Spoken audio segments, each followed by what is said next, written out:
very much like an open-ended question.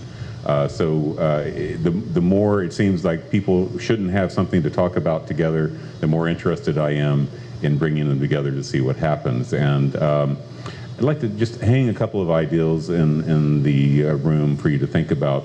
The idea of space and how we define space and how it changes depending on different scales, and to think about that in terms of the different perspectives that we hear tonight. So with no further ado, let's start with our first speaker, who is a personal hero of mine, I have to admit, Linda Henderson, who is a professor of art history at the University of Texas, and she's been there since '78, and she is in my mind, one of the most prominent promoters and experts in the area of art and science. She was a curator before she went came to the University of Texas. Her research and teaching focused on the interdisciplinary study of modernism, including the relations of modern art to geometry, science, and technology. And she has contributed greatly to the literature of art and science, not to mention inspired many other scholars to do so as well.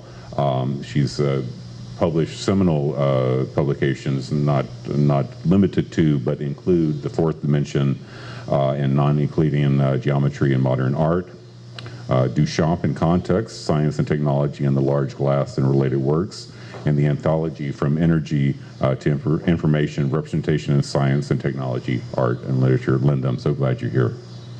Thank you, J.D. And I'm thrilled to see all of you here, because having been here since 1978 working on art and science, it was a fairly lonely, there's kind of an echo, yeah, maybe we're picking up, fairly lonely row to hoe at that point. Some of you I know from back then, but it's wonderful. I've been thrilled to discover the Art Science Gallery, all of this energy, and thank you, JD, for becoming a focus for this at the Umlauf. I think it's a really exciting new era for the Umlauf Sculpture Garden and Museum. So you've had a good chance to look at this and meditate on it all this time. And when we talked about this initially, we met, and Margot and I have known each other for a long time. JD was talking about ideas like space and scale. And I thought, this is so interesting because it matches exactly the kind of thing my artists in the early 20th century were interested in. And yet it's also something that's so current. And I just suggest here with the Scientific American covers, the interest in extra dimensions of space, 11, 26, but at least more than 3, which has been a pretty prominent topic since the 1980s and the emergence of string theory and physics. And then things that are also making people think about the very tiny nanotechnology, and Roger will be talking to us about that. And obviously things in quantum physics, recent stories on the neutrino, for example. And this very large and very small preoccupation is something that's very current in the early 20th century as well. So here's Picasso in the middle of this, not connecting to these latter day specific issues, but connecting to earlier versions of them in a sense. And I want just quickly to give you a sense of the kind of work I do on early 20th century art. Let's see here. And this is so current. August 2014, this latest story in Scientific American on, again, higher dimensions, not specifically string theory, but the sense of that in fact we may be living on a 3-dimensional brain that is a holographic projection of a collapsing 4-dimensional black hole. This is just too good to be true in terms of stimulating artists' imagination in the same way that this science has also stimulated science fiction writers, also from the late 19th century onward.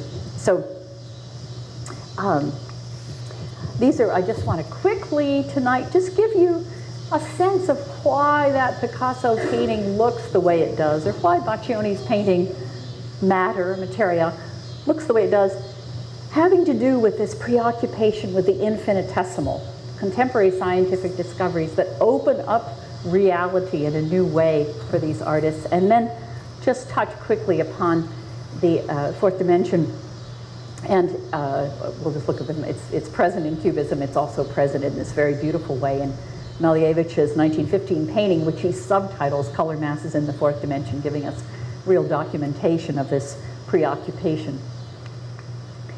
So the way the story of the early 20th century is written and the way that an early 20th century art is written, it's all about Einstein.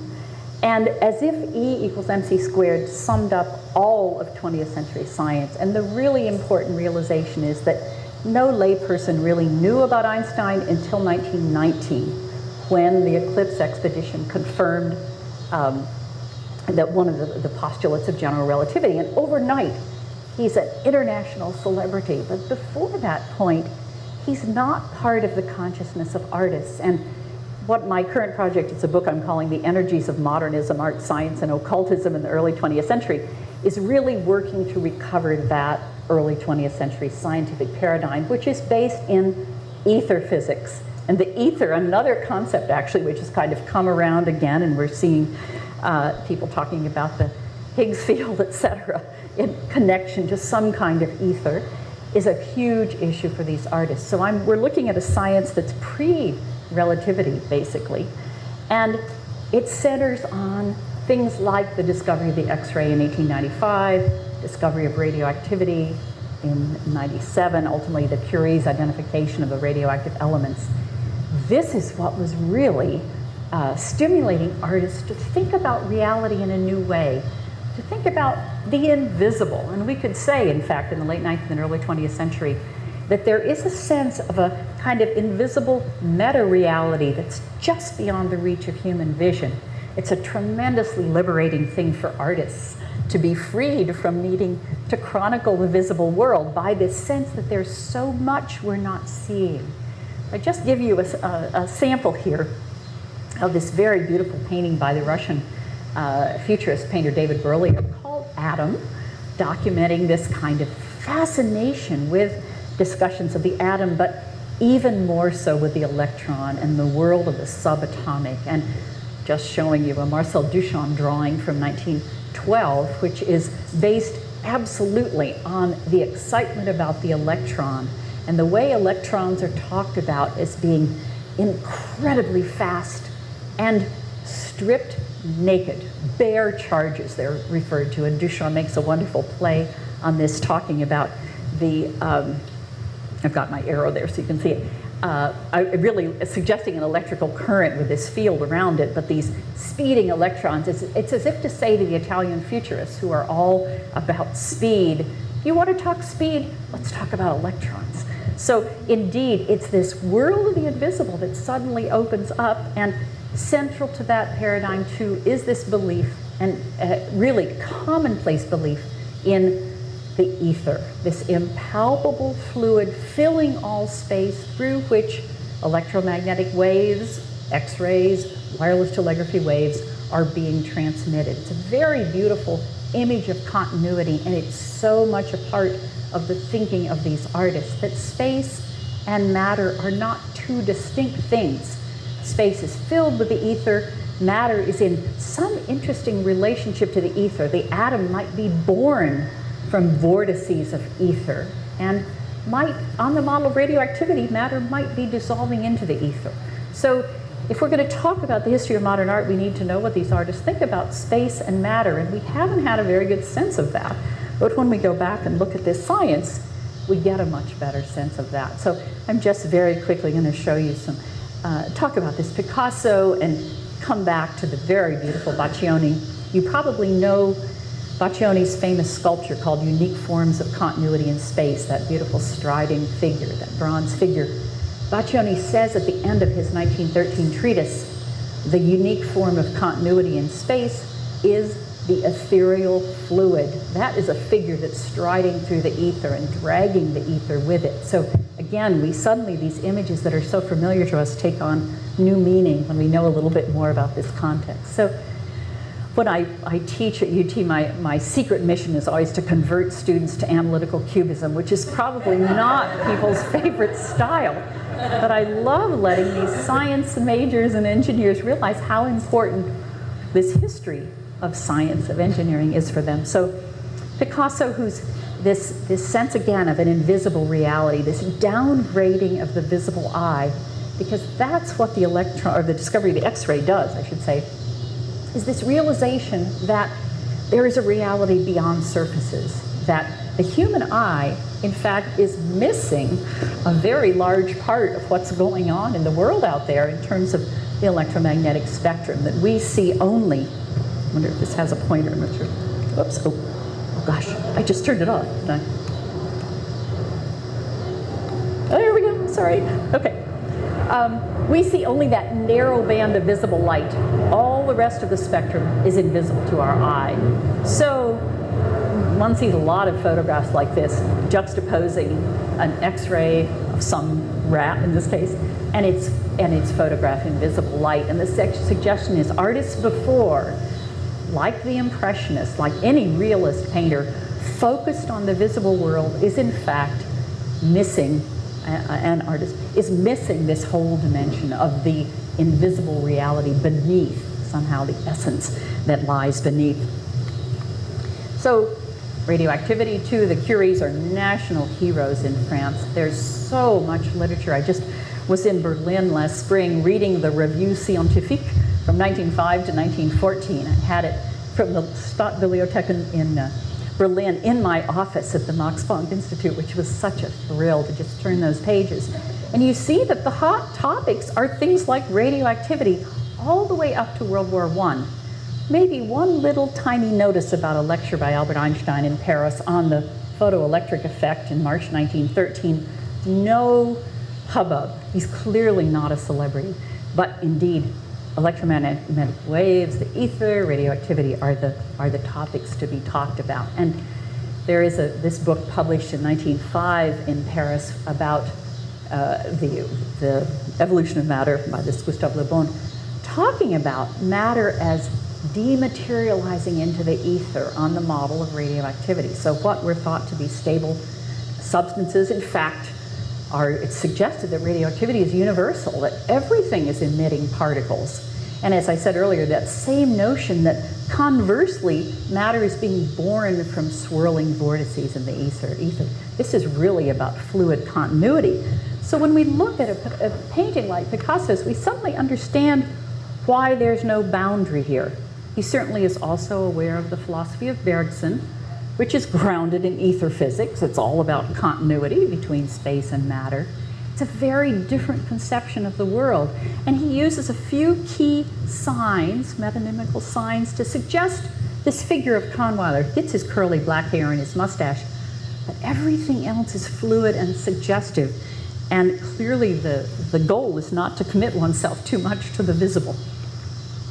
Same thing is true in Baccioni, who's one of the figures most deeply engaged with these ideas of continuity. It's a key word for him.